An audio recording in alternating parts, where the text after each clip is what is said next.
Hey guys, it's Josh with MTBR here, and we're gonna try something a little different today. Today we've got a story to tell that I think is best done through video. I don't think doing a standard news story would really do it justice. So please hang with me as we kind of figure out what we're doing with this podcast, and stay tuned. I think you're gonna like what our guest has to say. I'm here with Adam Miller, the founder and one-time owner of Revel Bikes. And Adam has some important news for us today. Hey Josh, good to be here. Thanks for having me. Yeah, we have a little bit of news. So after I sold Revel Bikes in 2021 and then fully left the company in early 2024, last month I heard the news that the company was closing, and I am here to share that I have purchased the company back, and Revel Bikes will live on. Well, that's huge news. And for those of us that are familiar with the brand, it's amazing. For those who might not be familiar with the brand, before we go any deeper, let's kind of go back and talk about, Revel's origin story, and then we can build that up uh, to Revel's future. Yeah, totally. So, quick version of Revel. We launched Revel in 2019 with two bikes, the Rascal and the Rail 27. It kind of took off from there. If I back up a little bit more, I grew up in Anchorage, Alaska. I got into bikes as a kid. Biking was kind of the one sport that worked for me after trying, soccer and hockey and all the other stuff. Bikes and skis are what I could sort of do and got into. I started an eBay bike business when I was 11. I'd buy used bikes on eBay, take them apart, and then sell all the parts. And worked at a bike shop starting when I was 14. Started working for the two owners of the bike shop started manufacturing fat bikes, which were super popular up in Alaska. If you liked riding bike, there's a lot of snow, so you rode fat bikes on snow. I then started my own fat bike company while I was at college, and that took off and did better than expected. I sold that back in 2000 and 2014. 2015, 16, I started Y Cycles and Rebel Bikes. So Y Cycles is a titanium line of kind of, more niche, handmade, artistic titanium bikes that I really enjoy. But then we were developing the Revel Bikes products for about 4 years there before we launched in early 2019.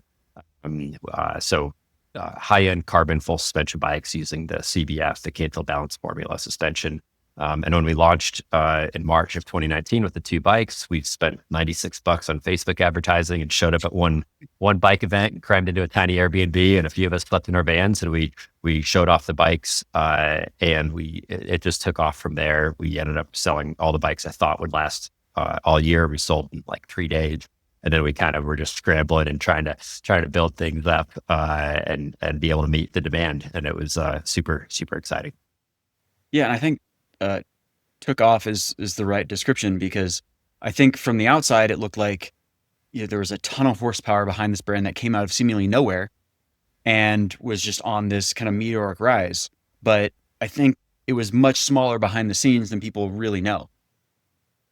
It was small. We had a small little like 1,200 square foot warehouse in Carbondale, Colorado, small little mountain town with amazing biking and skiing up the road and a great river, company raft and all that good stuff. But, very kind of passion driven group of people. And we were just nothing fancy from any kind of marketing, brand, anything like that. We just sort of told the story of who we were and the bikes we were making. And I think people really resonated well with that. And I was like, fully taken away. I was like flabbergasted at how much people enjoyed it. I mean, the bikes are great. And Chris and I just, drove around getting people on bikes, going to as many demo events as we could, and just sort of showing off the products, get people to ride them, and it just took off. It was a really mind blowing kind of experience, and I think in a sense kind of continued in many different ways. But yeah.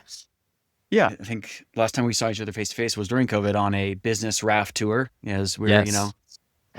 floating down the river The fishing. business raft trips, those are the best ones. Yeah, and at that point, obviously, world's kind of topsy turvy with COVID. The bike industry is going gangbusters. At what point did you decide to bring in outside investors and really grow the business? Yeah. So yeah, when we met and on that and floated the river and went fishing and talked bikes, Yeah, I mean, we were in the middle of just things were going crazy. We were growing like crazy, which is kind of everyone's dream when you start a business. You want to go through those crazy growth spurts, but this was, really wild. We launched a year before COVID, and we were taking off like crazy already. COVID happened. Of course, we had a month or two where it was really difficult. So many businesses went through that, and then we got very fortunate in the outdoor industry and bike space that demand really increased after that. So we were already growing, and then COVID made us grow even more. I had at the time, I already had 4 other investors besides myself. I kind of, one thing I did was I always kept the business side really confidential. I just sort of thought, hey, I make bikes. I want to talk about bikes. I don't want to talk about business. A lot of people ride bikes to sort of escape the workday. I do too, even though my career and bikes are very intermingled, as you know. It's an interesting place to be in sometimes, but I didn't talk much about the business side.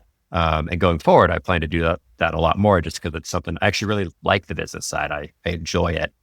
It's fun to be able to combine both things. But I did have some other investors, smaller investors. But things were going really well. We were always really like, even though business was going great, I was always looking for cash. The bike industry is not very efficient from a cash standpoint. So you have to pay for your bikes, design them, pay for molds, and then pay for your actual inventory.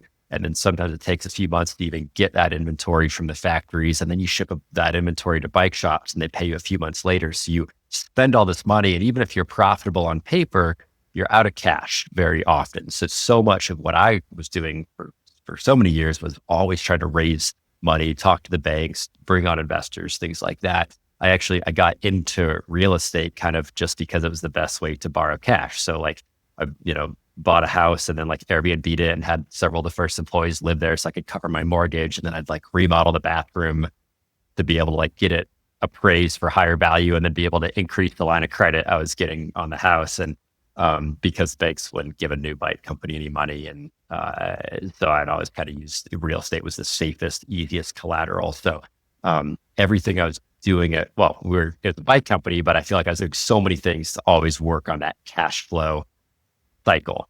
And the bike industry is, it's not like a crazy high profit margin industry, is, contrary is what it might look like sometimes when you see prices of bikes. Most of us in the industry might look at a different line of work to be in if we were trying to maximize profit margin. But it can be very successful for sure, but it's just a little bit inefficient in different ways because it's a smaller overall market. So I decided as we were going into 2021, I mean, we were growing several 100% a year, and we were trying not to. I mean, I had been in business before and knew it wasn't always good to grow too fast. Things, mistakes can happen. So we were saying no to so many people. We were charting down sales left and right. And I just thought, hey, I need some help. I need capital for one. I need cash to be able to fund. Even if we grow way slower, I need more cash. My 2 home equity lines and, borrowed money from investors wasn't gonna cut it for Revel to keep growing. And then I wanted expertise too. We were growing faster than myself or anybody in the business had kind of experience with, and I wanted some help with that. So I decided to sell the company. And it's a little funny because I kept it secret, which I don't know, maybe not secret. I didn't really talk about it. I just thought, hey, we're here to sell bikes, not talk about what the ownership table looks like.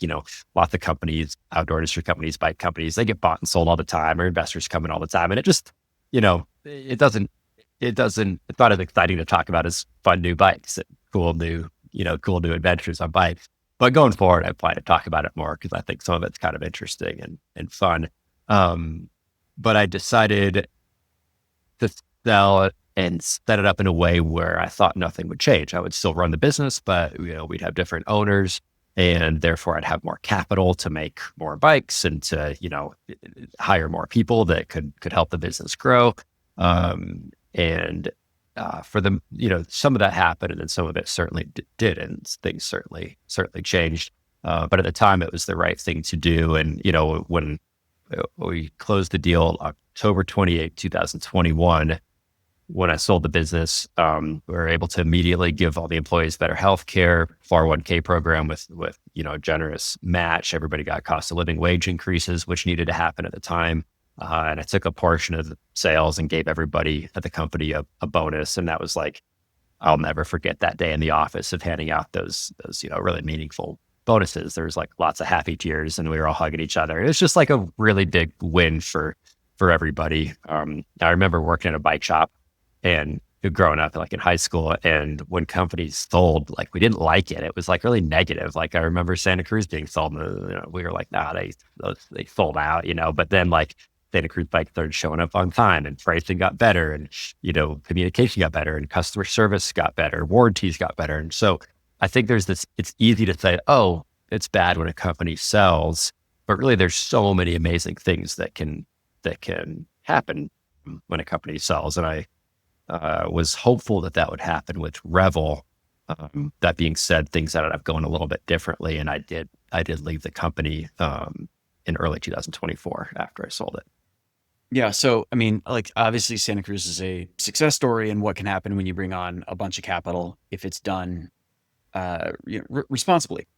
Now, what happened with Revel to the point where, there's obviously, differing opinions on how the growth should go. And is part of that due to the fact that you have people coming in from outside the industry that have a lot of expertise, but also have a limited understanding of the landscape and maybe a limited understanding of how profitable this industry can really be. Totally. I mean, the bike industry is a little bit finicky at times, and there's a lot of kind of passion involved with making high end bikes. And business was really good during those COVID years for Revel, but for so many companies. And then afterwards, there's too much inventory, and that growth didn't continue. It's a bit of a boom and bust cycle in the bike industry. So that was certainly challenging for the private equity company that acquired Revel, but really for so many bike companies. And I think there was really just kind of this like let's grow this business, let's pour some gas on the fire, let's invest more money, and then we'll make more money. And that's what a private equity company does, and that's totally all good. That's not that there's nothing wrong with that. I think it was more just the way they wanted to do that was a little different than what I felt was the right way to do it. We launched with really this awesome customer service. Let's make the bikes we want to ride. Let's grow this the right way. And it's not always possible just to spend more money and hire a bunch more expertise and then immediately see a return on that. What was really cool the first few months of working with the private equity firm was they were really supportive of our product development. Our bikes are kind of what put us on the map. And they said to me, hey, what's your ideal scenario for where you make bikes and global logistics and all that? And they said, great, we'll fund it, we'll pay for it. So we had already started moving some of our bikes from still a very good factory, but to really the best factory in the world in Ho Chi Minh, Vietnam for carbon production. I was able to move most of our bikes there, develop several new products that actually just came out like a month ago that I started that Ritual, Rascal SL, the e-bike project, the rerun. So we were able to, without the private equity company, we could not have done that. It's expensive to move production and to like create all these new bikes. And so we set up manufacturing there.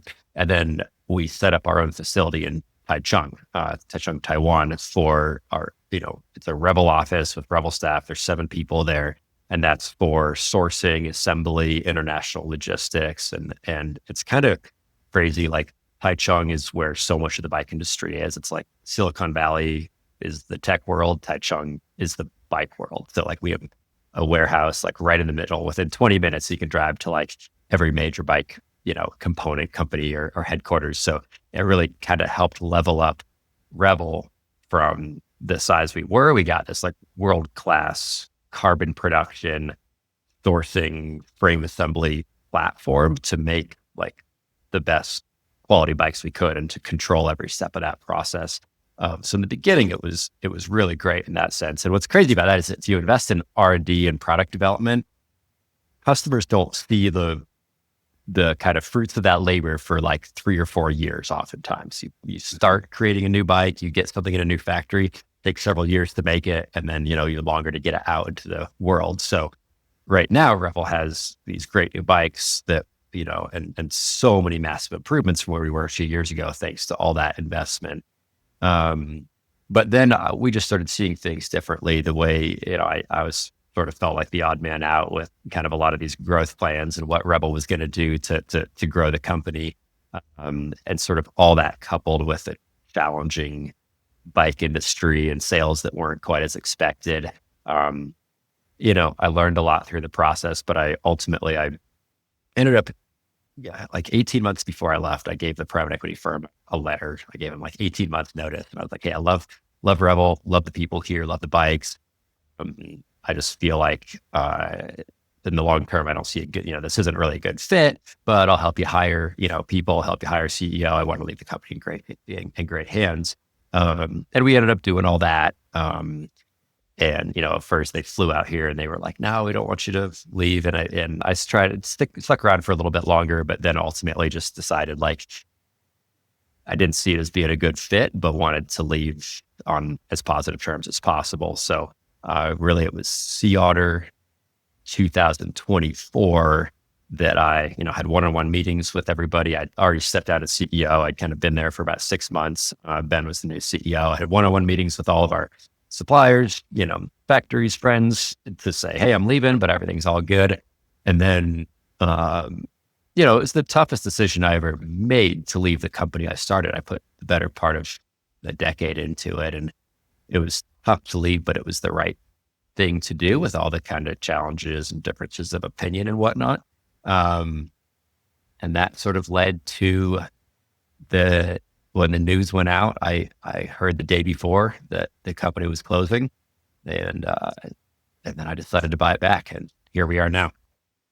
Yeah. So, I mean, it sounds like a lot of people, kind of caught out of the blue, but also not completely unexpected in the wider bike industry landscape. We've seen, several companies go under. We've also seen companies that were sold by their founders and, bought back. So, I guess the question here is how much of this is, a head decision, a business decision versus heart for something you created and you love.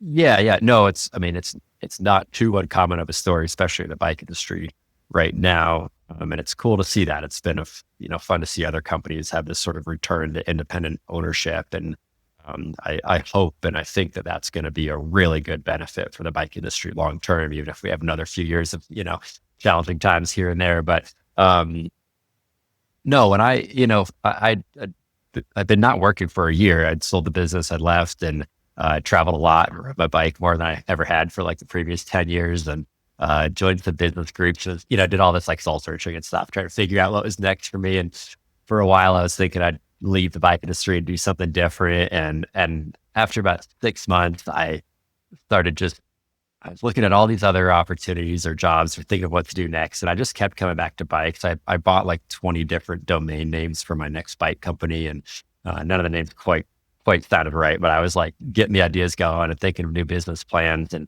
had kind of made up my mind that I was excited to get back to the bike industry at some point.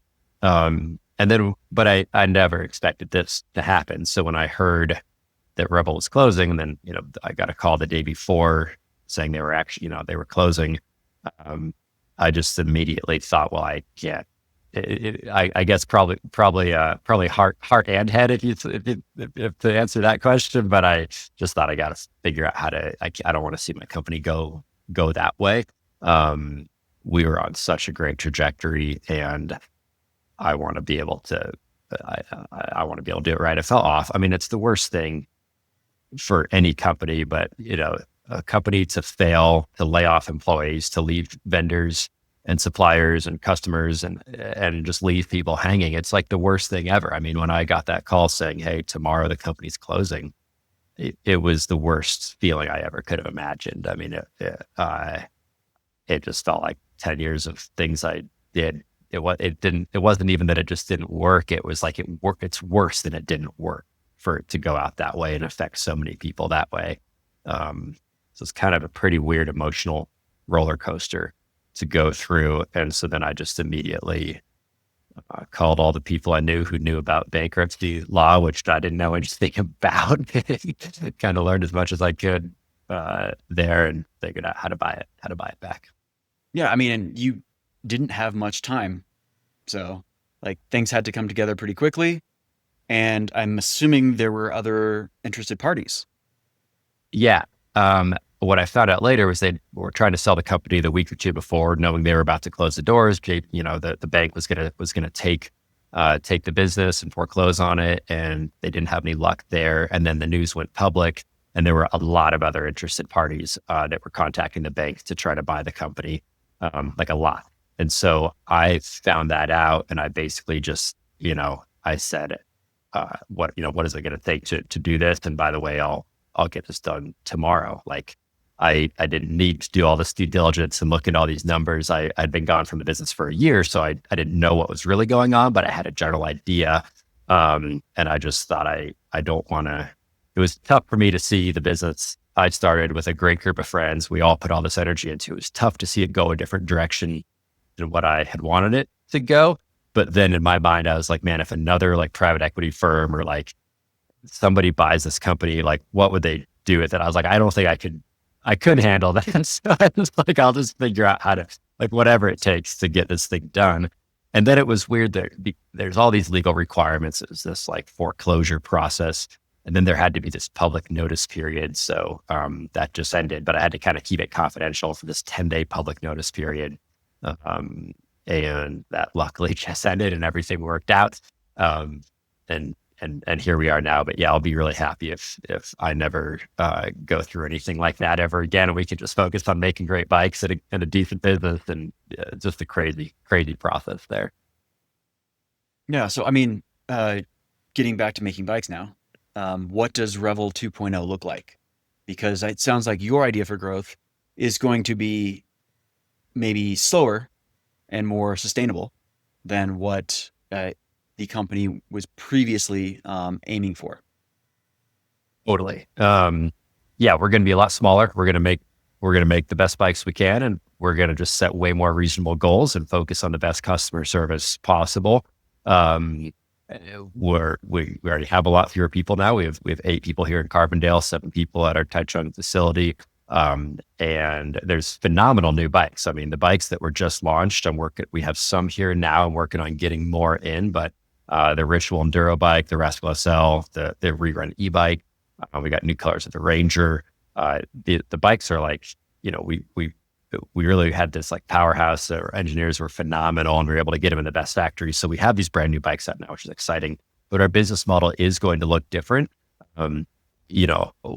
I think over the last few years, for a more boutique brand, it's been more difficult to sell products through bike shops. With all the supply chain issues that COVID caused, and then sort of what that did for the business model of this like big future planning, bike shops putting in big preseason orders. We would put in big preseason orders, and Revel, we were always kind of wrong. We shifted into this like more put bikes in boxes and guess what we were going to sell. And we were wrong a lot of the time, which is fine. It was a really challenging industry, but that sort of set things up to be pretty inefficient from an inventory standpoint, which is a big reason how Revel got to the place it did get in. Where in the beginning we would sell a bike and then we'd take a frame off the wall and a build kit off the other wall and order a couple parts if we needed to and then build it. So it was a little bit slower, but a customer got the exact bike they wanted.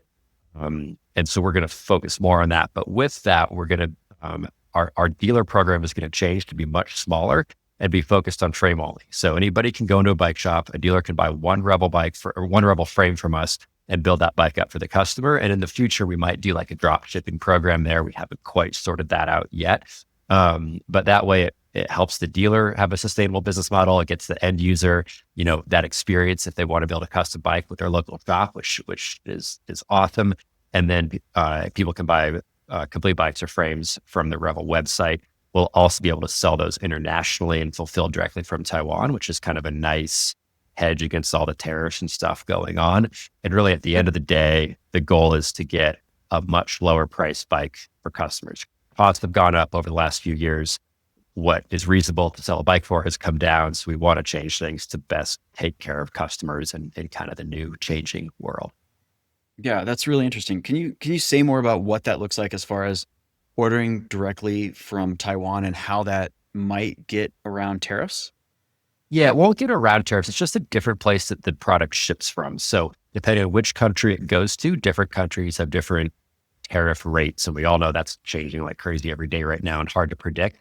So it's really at the end of the day, the customer buying a bike, a lot of brands, whether you buy something on Amazon or you buy a bike from a different brand, like lots of brands have multiple warehouses where things ship from. Just, you can get things faster if your warehouse is in, Texas and you're shipping to the East Coast compared to if it's in California, you're shipping to the East Coast. So this is sort of just another warehouse facility, but in the high-end bike world, you have to have high skilled laborers to assemble bikes in a really high-end way, set suspension up and all that good stuff, which we have. We have our own facility with our own team in Taiwan and in Carbondale. And I think what that does is allow us to, based on what might change in the world, as it sits today with the current US tariff situation, a customer in Canada who wants a bike, it really doesn't make financial sense for us to ship from Colorado to Canada. That could change in a month or two, or it could get worse, or it could get better. But we want to be able to offer our bikes to people all over the world. And so in that particular example, it just makes more sense for that. They'll still work with us in Colorado, but we'll just have that bike assembled and shipped from Taiwan and arrive at their door. And we'll have the full DDP service. We cover all the duties, all that stuff. And the bike shows up. And at the end of the day, it gets that rider the exact same bike, but at a much more reasonable price. And so that's kind of a large focus of what we want to do. And it just allows some level of freedom based on what might happen with all these tariffs. At least internationally, it gives us some better options all around. That's fantastic. And I think a lot of our Canadian viewers will be really excited to hear that.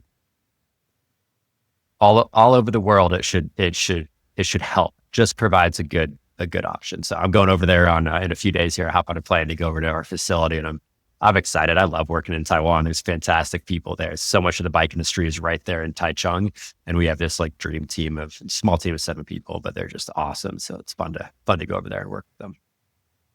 So looking forward, you've got a lot of bikes that just launched, and then once you kind of get up to speed and back in the office, what does the future hold? Like, are we going to see a narrower product line?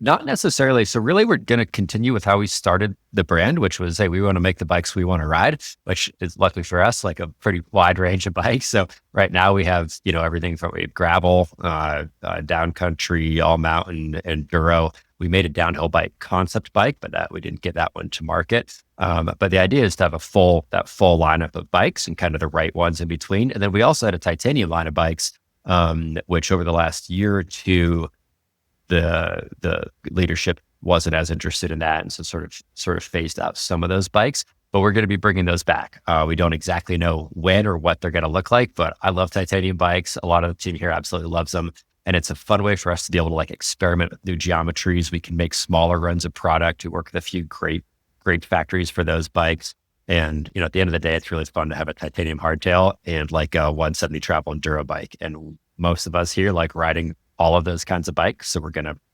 offer all of those kinds of bikes. We're just gonna do it in a really controlled, lean way where we focus everything on making the best bike we can. We're never gonna cut any dollars out of any product that we're making. We just want to make the best bike possible, focus on the people that we have here and having a fantastic team, and then grow at whatever rate we can that'll set us up for the long haul. Yeah. And so I take it that, with the revamp, Revel will be staying in Carbondale. Yes. Yep. Our same facility here. It's a great place. If anyone listening here hasn't visited, come on out, or you can demo a bike from our facility. We have a small demo fleet now, but there's awesome trails right across the road from our facility here. Snowmass Bike Park is just up the road.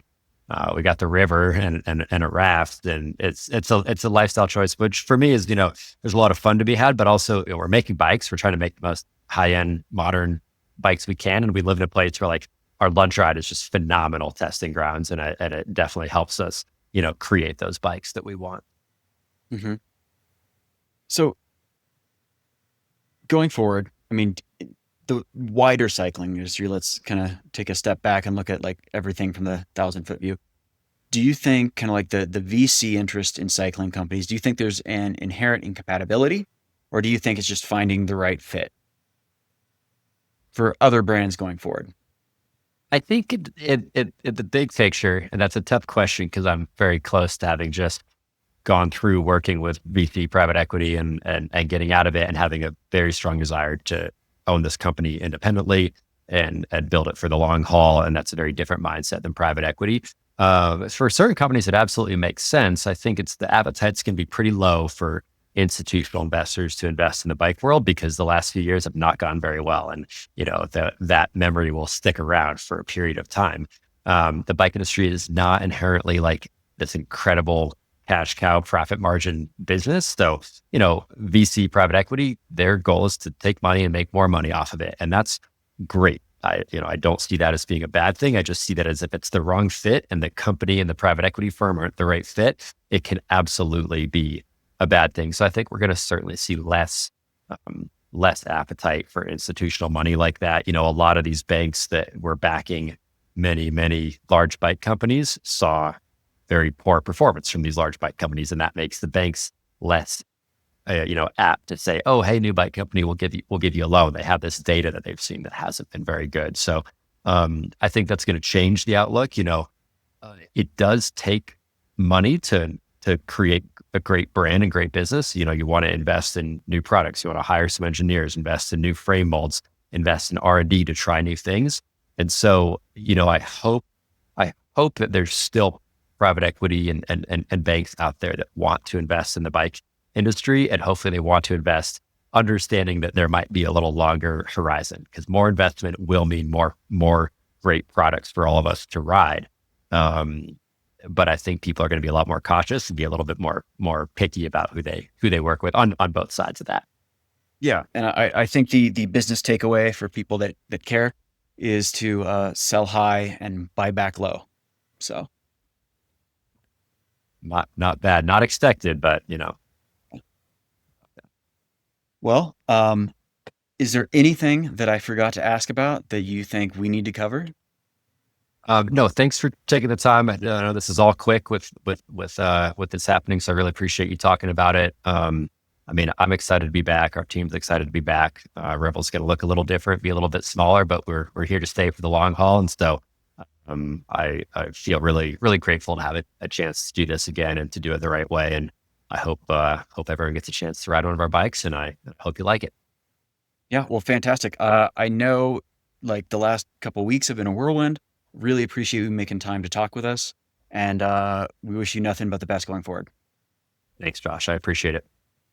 All right. And thank you all for joining us, and take care.